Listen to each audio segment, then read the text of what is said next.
Всем добрый день. Hammaga assalomu Всем alaykum. добрый день. Слышно? Hammaga assalomu alaykum. Hamma menga eshityaptimi? Hammangiz bu yerga kelganingiz juda zo'r bo'ldi. O'zi O'zbekistonda custom experience mavzusi juda jarangdor, juda diqqat markazida bo'ladi. Bu faqat men shug'ullanganim uchun emas, aslida mijoz tarjibasi bu bizning hayotimizni osonroq va qulayroq qiladigan narsadir. Meni sizga beradigan fikrim shu. Har qanday biznes mijozlar haqida qanchalik ko'proq o'ylasa, bu biznesni kelajagi shunchalik yaxshi bo'ladi, agar mijozlar tajribasi ham yaxshi bo'lsa. TBC O'zbekiston kompaniyasida biz ikkita ekotizimni yaratyapmiz. Birinchisi jismoniy shaxs bo'lgan mijozlar, ikkinchisi esa yuridik shaxslar, ya'ni biznes atrofidagi ekotizim. Bu ikkala ekotizimni mutlaqo turli vazifalarni hal qiladigan ikkita har xil muammolarni hal qiladigan mahsulotlarni birlashadi, lekin har doim ularning diqqat markazida mijoz turadi. Bu yerda custom experience qandaydir qo'llab-quvvatlash funksiyasi emas, aslida bu o'sish driver hisoblanadi. O'sishga yordam beradigan, ya'ni texnologiya, brend, dizayn, analitika va sun'iy intellekt bilan birgalikda eng asosiy urg'u beradigan jihatimiz bir. Aynan shu sababli mijozlar hech qayerga ketmaydi, balki bizni tanishlariga, yaqinlariga maslahat berib, shu bilan ekotizimini o'tishiga yordam beradi. Bu aynan shuni kaliti custom experience hisoblanadi. Ya'ni demak, custom experience qanchalik muhimligini, bu real muhimligini ko'rishimiz mumkin. Mana McKinsey'ning fikricha, buni o'rganadigan kompaniyalar o'rganmaydigan kompaniyaga nisbatan ancha tezroq o'tishini ko'rsatdi. Mana bu custom experience va yaxshilashlarni driver sifatida juda zo'r ekanligini ko'rsatgan, lekin aslida faqat 15% kompaniyalar undan o'z jarayonlarini yaxshilashda foydalanadi va bu afsuski biz to'ldirishimiz mumkin bo'lgan uzilish bo'lib qolmoqda. Xo'p, birinchisi tushunarli mahsulotlar, ya'ni bu nima degani? Mijoz uchun shaffof bo'lgan sharoitlar va uni qayerdadir aldashi mumkin deb o'ylashga imkon bermaydigan tushunarli shartlar. Unda nimadan qaysi mahsulotdan foydalansa, unda savollar bo'lmaydi. Ya'ni sodda, oson va tushunarli va kuchli ko'p narsalarni bir ikki klik orqali hal qilib beradigan ilova. Ya'ni pro qo'llab-quvvatlash, ya'ni biz mijoz o'zi qandaydir muammo bilan kelishdan avval ham mijozga yordam berishimiz juda muhim bo'ladi. Bizning tizimimizda eng muhim jihat bu yetkazib berishdir. Ya'ni mijoz bizning foydalanishimiz deb hisoblanishidan eng oxirgi jarayon yetkazib berish bizning butun borlig'imizni ifodalaydi. Ya'ni qo'llab-quvvatlash kabi bu yerda senga ko'rib xursand bo'lishadi. Barcha masalalar mijoz sifatida sizni foydangizga hal qilib beriladi degan tushunchani berish uchun xizmat qiladi. Ya'ni bizning kartamiz qanday ko'rinishga ega, undan qanday o'raladi, qanday o'ramda, naqd pullar bilan qanday ishlaymiz, odamlar bilan qanday gaplashamiz, bularning hammasi odamlarning kompaniyani, brendni qanday qabul qilishiga ta'sir ko'rsatadi. Mijoz tajribasini keng darajada yaxshilash uchun biz CX komandamizni o'zgartirdik. Avval bizda hamma narsa uchun javob beradigan 3 ta menejerimiz bor edi. Operatsion jihatlar, mahsulotlar, hamma narsa uchun. Agar kompaniya kichik bo'lsa va bitta-ikkitagina mahsulot yetkazib beradigan bo'lsa, nima qilish kerak? Masalan, agar shunday bo'lsa, bunda ishlash mumkin, lekin kompaniya qanchalik ko'p bo'lsa, katta bo'lsa va mahsulot qanchalik ko'p bo'lsa, bu ish bermay qoladi va biz bu bo'limni umuman o'zgartirdik. Birinchi navbatda CX hamkorlar funksiyasini joriy qildik, ya'ni kompaniya ichida mijoz tajribasiga ta'sir etadigan mahsulotdagi barcha jihozlarni yaxshilanishiga xizmat qiladi. Ular masalan qo'llab-quvvatlash saytidan va barcha voqealarni, yuz bergan muammolarni olib keladi va ularga ma'lum ustuvorlik berilishini hamda turli jihatlar yaxshilanishiga xizmat qiladi. Masalan, gorizontal funksiyalar bor.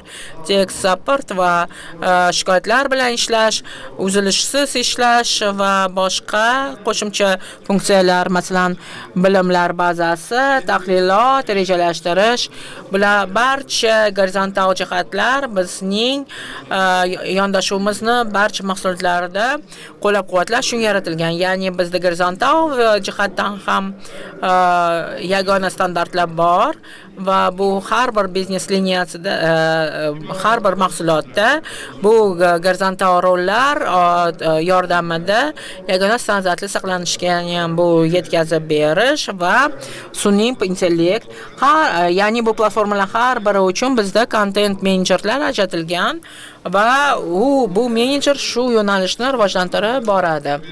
Biz nima uchun bu haqda gapiryapmiz? Ishonamizki, kelajakda mijozning tashkilot bilan ishlash interfeysi o'zgaradi.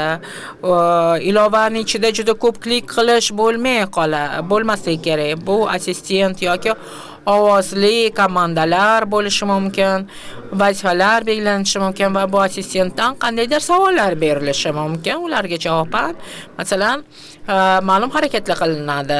Ya'ni barcha kompaniyalar uchun bu jarayon joriy etilishi mumkin deb o'ylayman. Bu kompaniyani masalan biznesda qanday mijozlarni jalb qilishi mumkinligi, davlat organlari bilan ishlash, deklaratsiya berish, soliq qo'mitasi bilan ishlashni sodda tilda tushuntirib bera oladi. Mijozlar bo'yicha kontentni demak summasini chiqarib bera oladi va qo'llab-quvvatlash tizimiga talab etilgan joylarda yuboradi. Aslida sun'iy intellekt nafaqat customer facing, ya'ni mijoz ko'radigan va ishlaydigan jihatlarni yaxshilaydi. Bu shu bilan birgalikda ichki operatsiyalarni ham aqlliroq qiladi. Bilamiz, masalan, sifatni yaxshilash yoki sifatni rivojlantirish xizmati bor. Chatni o'qiydi, telefon qo'ng'iroqlarini eshitadi va qanday qilib ishlayotganimizni kuzatib boradi. Lekin bular demak juda atigi 9% ni tashkil qiladi. Lekin sun'iy intellektni jalb qiladigan bo'lsak, 100% bo'ladi bu qamrov. Agar biz qayerdadir xato qiladigan bo'lsak, real vaqt rejimida klientga qaytib chiqib, uni to'g'rilashimiz mumkin. Bu odamlarni tarbiyalashga, o'rgatishga, bilimlarini boyitishga yordam beradi. Bundan tashqari biz o'zimizning CRM tizimimiz ichida co-piloting qilamiz. Bu demak xodimlarga mijoz nima uchun kelganini yaxshiroq tushunishga, uning oldingi arizalari va hozirgi arizasida nimalar bo'layotganini ko'rishga, qandaydir yechimlarni taklif qilishga va chatdagi demak masalan ovoz ohanglarini va savodxonlik darajasini demak yaxshilab beradi. Albatta O'zbekistonda bu juda muhim jihat, odamlar bilan gaplashish muomalasi. Mana o'zimizning in-house CRM'imizni ishlab chiqdik. Mikroservis arxitekturasiga asoslanadi. Biz uchun juda muhim loyiha. Nima uchun? Chunki TBCda juda ham ko'plab mahsulotlar bor va biz o'sha barcha mahsulotlarni, barcha mijozlar qanday mahsulotlardan foydalangan va biz ularga qayerda to'qnash ketganimizni ko'rib borishimiz kerak. Tayyor yechimlar, mavjud yechimlar bizga buni imkonini bermaydi. O'shaning uchun biz o'zimiz CRM'imizni qilamiz deb qaror qabul qildik. Strategik qaror edi, biz uni qildik va mikroservis arxitekturasi uni yanada tez o'zgartirishga, featurlarni olib chiqishga yordam beradi va o'zimiz ishlayotgan juda ham tez o'zgaruvchan muhitga moslashishni beradi. Bizni ko'p kanalli platformamiz ham rivojlanyapti. Uni demak mijozlarni talabidan kelib chiqqan holda masalan uchun tegishli bo'limga yuboradi. Ikkita turli kanallarning o'rtasida uzluksiz demak bog'liqlikni ta'minlaydi, ham matn ham qo'ng'iroqni va bularning barchasi CRM demak doirasida va AI ya'ni sun'iy intellekt yordamida ishlanadi. Demak, masalan, ilovada slotlarni tanlab olishimiz mumkin, kartani yetkazib berishga yoki boshqa taqdim etishga tracking imkoniyati, vakil bilan bog'lanish imkoniyati va o'sha vakilning o'zidagi ilova. Nima uchun? Chunki ichki xodimlarning tajribasi mijoz tajribasi bilan solishtirsa bo'ladigan bo'lishi kerak. O'shanda hamma bir xil ishlasa, chiroyli ishlasa, mijoz ham minnatdor bo'ladi. Menda ko'p holatlarda metrikadan so'rashadi, ya'ni qanaqa qilib mijoz tajribasini o'lchash mumkin, ko'rish mumkin, hamma narsani to'g'ri yoki noto'g'ri qilayotgan qanaqa bilamiz, deb so'rashadi. Meni fikrim yagona metrika yo'q, bunga ko'p tomonlama yondashish kerak va turli nuqtai nazardan nimalar bo'layotganini tushunishga harakat qilishimiz kerak. To'g'ri, biz so'rovnomalar yordamida mijozlardan feedback olishimiz kerak. Masalan, o'sha murojaatdan kelgan so'rovnoma va NPS va hokazo. Biz counter trade'ga qarashimiz kerak. Bu men eng sevgan metrikalardan biri. Nima uchun? Chunki bu yerda muayyan mahsulot bo'yicha murojaatlar soni. Agar mahsulot tushunarli, ishonchli, stabil bo'ladigan bo'lsa, unga murojaat qilish shart emas. Lekin u yaxshi talabga javob bermaydigan bo'lsa, talab ko'p, mijoz ishlay olmayapti normal darajada va buni qilishi kerak. Va bu degani masalani yechish metrikalari bor. Biz tezgina, sifatli qilib mijoz muammolarini buni mojaroga olib kelmagan holda yechishimiz kerak va bu kelajakda xuddi shunaqa va bundan-da yaxshiroq sifatda demak metrikalarni sun'iy intellekt qanaqa ishlatganini ko'ramiz. Slotlardan erkin foydalanish imkoniyati va o'sha xizmat yetkazib bergandan keyin xizmatlarimizni baholash va samaradorlik. Albatta bilamiz, bu ham biznesning juda ham bir yaxshi metrikasi, uni birinchi o'ringa olib chiqib qo'yish shart emas, lekin baribir tashkilot umuman olganda va CX funksiyasi qanaqa ishlayotganini ko'rib borish muhim.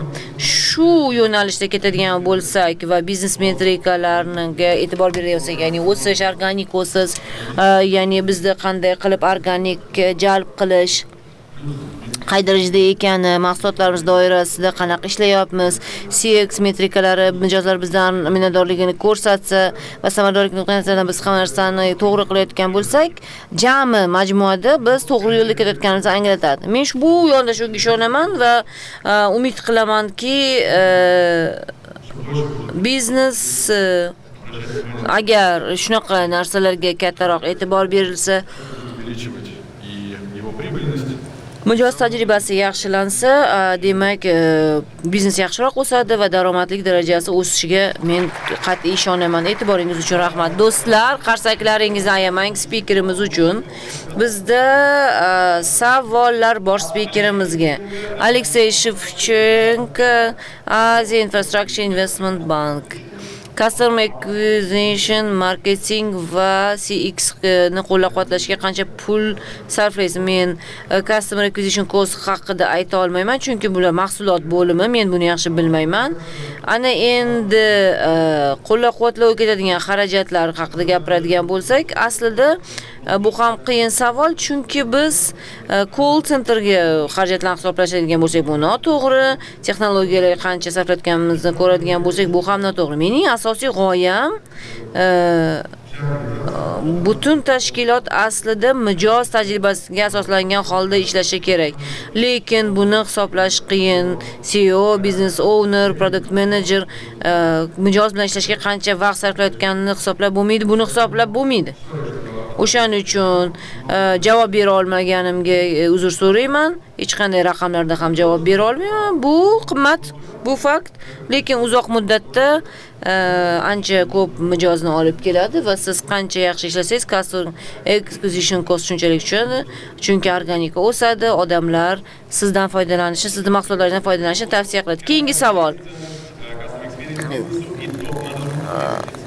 Raqamlar sonida customer tajribasini, qadr-qiymatini qanaqa qilib belgilab berasiz? Masalan, meni demak, rahbarlarim bilan omadim chopgan, chunki ham Nika, ham Oliver buni ahamiyatini juda ham yaxshi tushunishadi va bunga to'g'ri, menga aslida to'g'ri kompaniya kelgan, zimmamga tushgan. O'shaning uchun biz bunga ishonganimiz uchun bu bilan shug'ullanamiz, investitsiya kiritamiz va bu qanaqa natijalarga olib kelishini bilamiz.